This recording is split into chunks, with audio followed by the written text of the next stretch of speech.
It's like a family tree, part of you and part of me. And if we should separate, go your own way, I won't wait.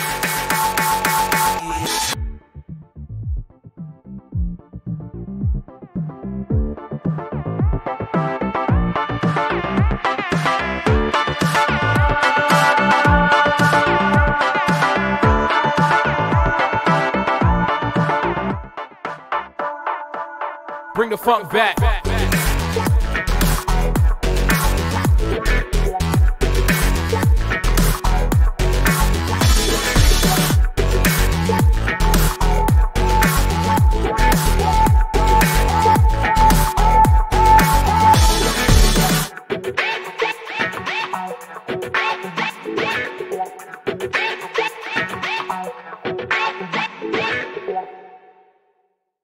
Alors bonjour tout le monde, le cas d'aujourd'hui, je l'ai découvert à travers les journaux anciens, parce que bon, il y a différentes façons évidemment de découvrir les homicides du passé.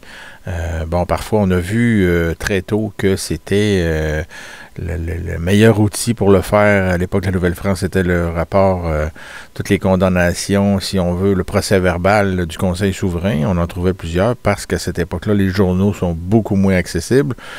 Après, bon, à partir des années du milieu du 18e siècle, les journaux commencent à apparaître et tout ça. Donc, ça devient un peu aléatoire, la recherche. Hein. Je ne sais pas si vous êtes chercheur ou chercheuse, mais si c'est le cas, vous me comprenez très bien que des fois, on trouve, même sans chercher, ça arrive, mais il faut quand même une motivation de départ là, pour savoir ce qu'on veut. Donc, le cas d'aujourd'hui, il y a même une particularité, c'est que, bon, dans le nom des victimes, il y a 2 victimes dans ce cas-là, donc on parlerait d'un double meurtre, mais on a très peu de détails parce que j'ai cherché, là je suis activement en train de commander plusieurs enquêtes de coroner, évidemment, pour essayer de vous faire plaisir, et à moi aussi, pour essayer d'étoffer un peu plus les capsules, les cas, les dossiers qu'on va traiter ensemble et tout ça, mais dans ce cas-là, j'en ai pas trouvé. Bref, ça veut dire qu'il va falloir se contenter de ce qu'on va voir aujourd'hui. Donc, dans le journal La Gazette de Québec du 26 mai 1796, on trouve ce texte ici à droite. Là, je ne sais pas si vous voyez mon pointeur de souris ici à droite, parce qu'à gauche, c'est la version anglaise du même article. Donc, ce serait, de ce qu'on comprend, c'est que dimanche, dans la nuit du 8e jour de mai courant, donc le 8 mai 1796, c'est là que le crime, on parle de John Paley et Margaret Debar, mais on va comprendre qu'il s'agit, on va le nommer plus loin, John Paley devient Jean Marchand et Margaret devient Marguerite Debar. Ils ont été cruellement, ici on le voit assez bien. Je vais agrandir un petit peu pour vous le montrer. Donc voilà, ils ont été assassinés cruellement et inhumainement dans le bourg de William Henry à Québec. On ne précise pas plus où, par exemple, et ni comment ils ont été assassinés. Et étant donné ici, on mentionne assez bien, le F devient un S, comme on l'a vu dans d'autres dossiers.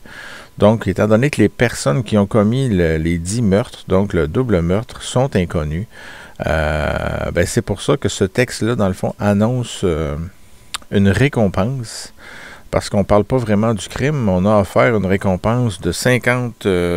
attendez un petit peu, parce que c'était pas des dollars à cette époque-là. 50 guinées. Alors, voilà. Et bon, on promet ici qu'on va verser cette somme-là si on permet de découvrir d'autres détails. Donc, oui, les phénomènes de récompense, ce n'était pas seulement au Far West. On a connu ça ici au Québec. Donc, c'est quoi les circonstances de ça? On ne sait pas trop.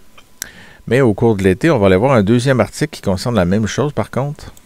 Le 9 juin 1796, toujours dans la Gazette de Québec, on voit ici encore meurtre horrible, 50 guinées de récompense. Donc, évidemment, un mois plus tard, on n'avait toujours pas trouvé le ou les coupables.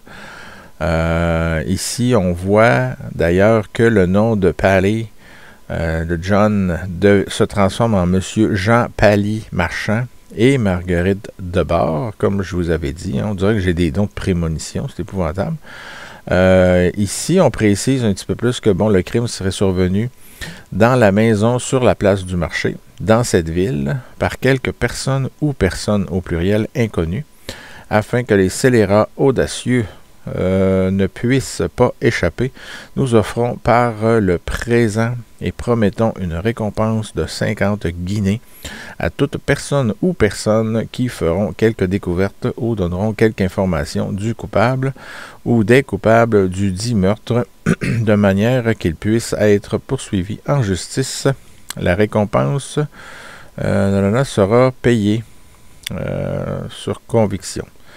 Alors, voilà, c'est à peu près tout de ce qu'on peut apprendre de ce meurtre-là. Comme je le disais en début, ben, j'ai cherché un peu l'enquête de coroner et puis il semble rien avoir de cette cause-là. C'est malheureux parce que qu'est-ce qu'ils sont devenus à travers les journaux, ça ne permet pas de retrouver d'autres traces. Donc, on en déduit possiblement que le ou les tueurs du couple Marchand et Debar n'ont jamais été traduits en justice.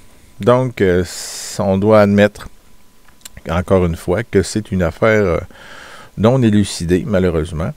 Et comme je le dis, je vais le dire peut-être dans d'autres capsules aussi, là.